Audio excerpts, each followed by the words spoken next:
Hello viewers, আসসালামু আলাইকুম। আশা করি সকলে ভালো আছেন। আজকে এই ভিডিওতে আমি আলোচনা করব ১৯৫২ সালে শহীদদের জীবনী নিয়ে। ১৯৫২ সাল ২১ ফেব্রুয়ারি ছিল এক রক্তজোড়া দিন, যেদিন বাংলা জাতি মাতৃভাষার মর্যাদা রক্ষায় বুকে রক্ত ঢেলে দিয়েছিল। এই আন্দোলনের মূল শরিক ছিলেন কিছু তরুণ ছাত্র, যাদের আত্মত্যাগ আজও ভাষার অধিকার রক্ষার প্রতীক। চলুন জেনে নিই সেই শহীদদের জীবনী। শহীদ সালাম আবুল সালাম জন্মগ্রহণ করেন ১৯২৫ সালে ফুলপুর জেলার দৌলতপুর গ্রামে। তিনি ঢাকায় কাজ করতেন সচিবালয়ে। ২১শে ফেব্রুয়ারি ভাষা আন্দোলনের মিছিল অংশ নিতে গিয়ে পুলিশের গুলিতে আহত হন এবং ৭ই এপ্রিল ১৯৫২ সালে শহীদ হন। তিনি ছিলেন একজন নির্লোভ, সৎ এবং সাহসী কর্মী, যার আত্মত্যাগ আন্দোলনকে জোরালো করে তোলে। শহীদ বরকত আব্দুল জব্বার বরকত জন্ম নেন ১৯২৭ সালে মুর্শিদাবাদে।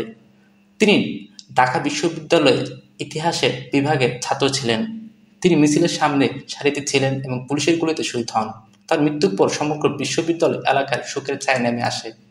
তার জীবনী ছিল আদর্শবাদী ও সংগ্রামী। রফিক রফিক উদ্দিন আহমেদ, যিনি সংক্ষেপে রফিক নামে পরিচিত, ছিলেন একজন সাহসী যুবক। তার জন্ম হয়েছিল ১৯২৬ সালে। তিনি প্রিন্টিং প্রেসে কাজ করতেন। ভাষার দাবি আদায়ের জন্য রাস্তায় নেমে এসেছিলেন। রফিক পুলিশের গুলিতে প্রথম শহীদের একজন। তার মৃত্যু ভাষা আন্দোলনকে আরও বিস্তৃত করে তোলে। শহীদ জব্বার আব্দুল জব্বার ছিলেন এক সাধারণ কৃষক পরিবারের মানুষ। তিনি ঢাকায় চিকিৎসার জন্য এসেছিলেন, কিন্তু আন্দোলনে ঢাকায় সাড়া দিয়ে তিনি মিছিলে যোগ দেন এবং শহীদ হন। তার আত্মত্যাগ প্রমাণ করে ভাষা রক্ষার লড়াই শুধু ছাত্রদের ছিল না, তা ছিল পুরো জাতির। শহীদ রফিক শহীদ রফিক একজন তরুণ। তিনি ঢাকার বাইরে দোকানে কাজ করতেন। তিনি ভাষা আন্দোলনে অংশগ্রহণ করেন এবং পুলিশের গুলিতে প্রাণ হারান। তার সম্পর্কে জানা তথ্য তুলনামূলক কম হলেও তার আত্মত্যাগ মূল্য কোনো অংশ কম নয়। এই শহীদরা ছিলেন বাঙালির আত্মপরিচয় রক্ষার প্রথম যোদ্ধা।